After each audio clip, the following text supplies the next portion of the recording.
ہم آقا علیہ السلام کی حیات مبارکہ کو دیکھیں گے۔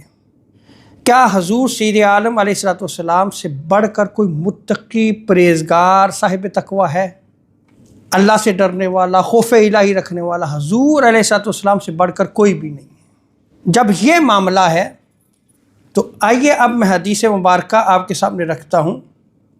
آقا علیہ السلام نے جب نکاح کی ترغیب دی کہ تم عورتوں سے نکاح کرو اور اسے اپنی سنت قرار دیا، اس سے پہلے آقا علیہ السلام نے جو الفاظ بیان فرمائے وہ آج ہماری نوجوان نسل کے لیے مشعل راہ ہیں۔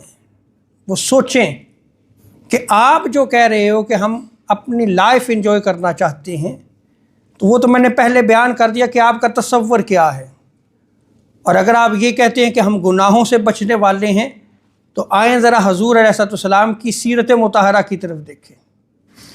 آقا علیہ السلام نے ارشاد فرمایا، سنو اللہ کی قسم، بے شک میں تم سب سے زیادہ اللہ سے ڈرنے والا ہوں۔ حضور ارشاد فرما رہے ہیں کہ میں تم میں سب سے زیادہ اللہ کا خوف رکھنے والا ہوں، اللہ سے ڈرنے والا ہوں۔ اور پھر آگے ارشاد فرمایا، اور تم سب سے زیادہ متقی ہوں، صاحب تقویٰ ہوں، گناہوں سے بچنے والا ہوں۔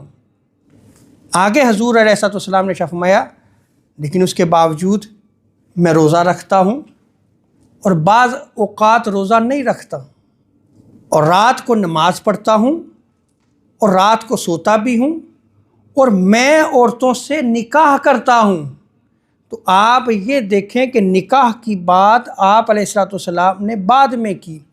سب سے پہلے جو اعمال آقا علیہ السلام نے اپنی ذات مقدسہ کے حوالے سے بیان فرمائے وہ ہمارے لیے مشعل راہ ہیں، کہ حضور نے ارشاد فرمایا کہ میں سب سے زیادہ اللہ سے ڈرنے والا ہوں، میں سب سے زیادہ صاحب تقویٰ ہوں، سب سے زیادہ میں خوف الہی رکھنے والا ہوں، میں روزے رکھتا بھی ہوں، روزے چھوڑتا بھی ہوں، میں رات کو اٹھ کے اللہ کے حضور قیام کرتا بھی ہوں اور رات سوتا بھی ہوں، لیکن میں عورتوں سے نکاح بھی کرتا ہوں۔